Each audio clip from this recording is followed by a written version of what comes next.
Hey everybody, it's Cassandra. Don't mind my hair or how I'm looking this morning.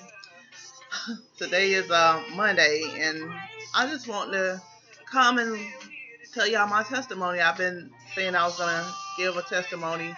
Today is the day. Okay, it's long, but I'm gonna try to make it short. I used to live in Enterprise, Alabama before I moved to Florida. So me and my husband have been struggling for a long time. I mean, it was like we struggled while everybody else was out here living good. I had the husband, I had the kids, but we lacked financially, and we lacked in like our relationship, and we couldn't just balance those two together. So, um, it was a big strain on our marriage. Me and my husband had been married for 7 years at the time, and we loved each other. But you know, when you go through something so bad like that, like we went through, I was the only one working for like probably about 2 or 3 years. I was the only one working. My husband had worked a couple of jobs, but he wound up getting fired from all three, and he just had a hard time with employment, keeping a job and stuff. So I got aggravated with him because I was like, if I could keep a job for 5 years, you can't keep one until we find something better. So he thought that I was giving up on him, but I wasn't giving up on him. I was just trying to say to him, please, just try to keep a job.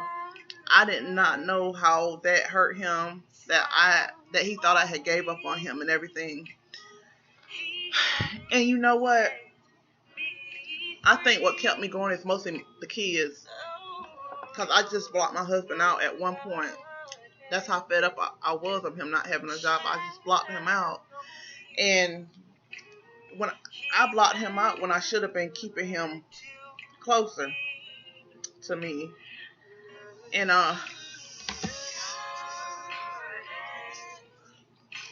my mother-in-law, Mary Phillips, she used to always say, you need to talk to your husband, and y'all need to work out a solution and try to find out what to do.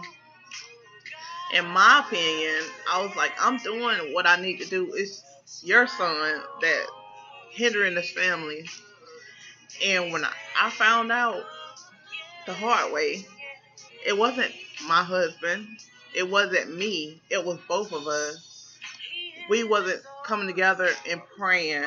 We lacked prayer in our family. We had everything else but prayer in that home. I prayed when things got real bad, because at one point we got everything taken away from us. We got scammed out of a house before we moved down here. This woman promised us a house, and we went on her word instead of asking God what we should do first. And when you leave God out, that's a big part of what is to come. When you don't add God in something, when you don't pay your tithe, when you don't just do right by other people, things like that come upon you. And I wasn't right with God. He wasn't right with God. We believed in, this woman told us that she had a 3-bedroom house waiting for us. We signed a fake lease that we didn't know was fake at the time. But I quit my job because I went on her word that we was going to have this house. I sent her over $1,000 across country. I didn't know who I was sending it to, but I sent it to her. She told me her name was Glenda Daltrey. She was a real estate. Her and her husband had went across country to teach some kids out of state about God and everything. Her and her husband supposed to have been preachers and pastors. They sent us these phony pictures. When I looked at the picture, I talked to the woman like 3 or 4 times a week, and I kept looking at the picture. I said, she don't look like she should sound like this. But I trusted her, because when somebody tell you about God, that's a big thing, because nobody knows regular human being will rely on God, But it's some cruel people out there, and she took that money. I sent that money to her. She took that money, and we didn't get the house. She kept telling me the keys was gonna come in the mail, and I kept looking for the mail man, and the keys never showed up. So I figured that she had scammed us, and it was right. It was true. So it hurt me so bad to know that a human being could do me like that. We lost our home that we stayed in. We wasn't paying rent on that because we were so sure that we was gonna get this house. So we not only lost the house that we lived in, we pawned our TV, our big screen TV, to come up with the money to move. We packed all our stuff up. We wound up having to put our stuff in storage for a couple of months. And when I was going through that storm, I'm about to cry, but when I was going through my storm, I shut everybody out. I didn't want to talk to nobody. I did not want to take advice from nobody. I kind of shut down on praying even. Because I was like, God putting us through all of this, and He knows that we got a family that we need to take care of. And I quit my job. I quit my job to do this. So in my head, I'm like, why would God do something like that? Knowing my circumstances. All He wanted me to do, though, all God wanted me to do was come to Him and just surrender my all to Him. That's all He wanted, and I didn't see that.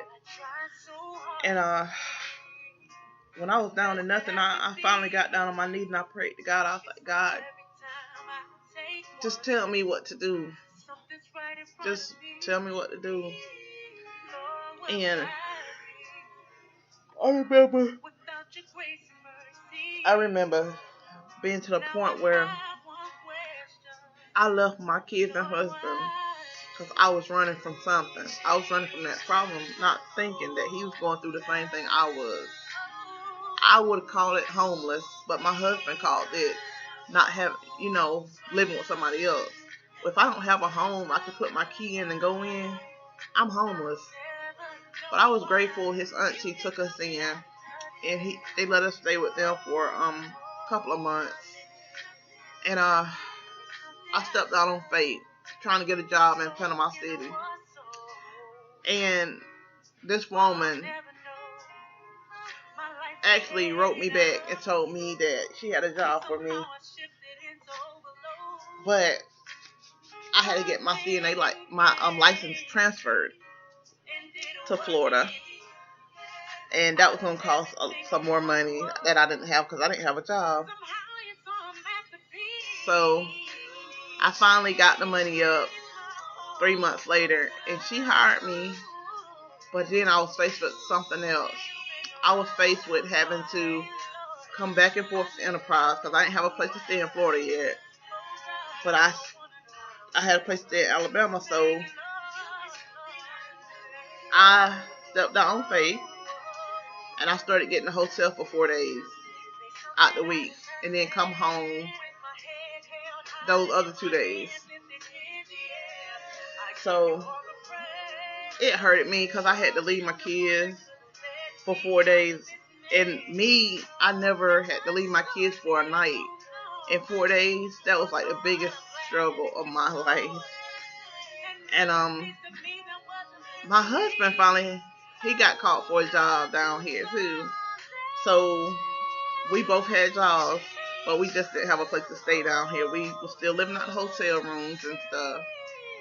Finally, we got a break. We found an apartment, and it wasn't the best apartment, but it was an apartment to get my family back together because my kids, talking to my kids on the phone, it wasn't doing it for me. So, thank you, Lord, for giving us an opportunity. Thank you, Lord, for just keeping us. And just thank you for keeping me, because I could not have done this without you. I want y'all to know God is real. God hears you, and He will never fail. He can do anything but fail. Even when you think that He don't hear you, He listens to you. He's listening to you, and He will never forsake you. I've come so far in my life, and I'm so proud of the person I have become, because you just don't know what I went through in those 4 months that we didn't have a place to stay at. I went through so much. I dealt with things that no human being would have to deal with. I'm here to tell you, I am a living testimony. I overcame everything and everybody that gave up on me. And when I tell you that God was really working in my life then, because I was going to kill myself, I came this close to killing myself, and nobody never ever knew that. When I had that razor blade and I was going to slit my wrist, I thought about everything I should live for. And I thought everything that was negative in my life at the time. I thought that was bigger than the things that I really had to live for. I thought about my kids. I thought about everything, and I thought about my kids last, and that's the only thing that stopped me. And I want to let you know, even when it seems like you're at the bottom of the barrel, don't give up on God, because He won't give up on you. I love y'all. And thank you for listening to the first part of my testimony, because there's more to come, because God ain't done with me yet. I love me. I love you all. Love is God and God is love. Keep that in mind. Give me some feedback. Thank you.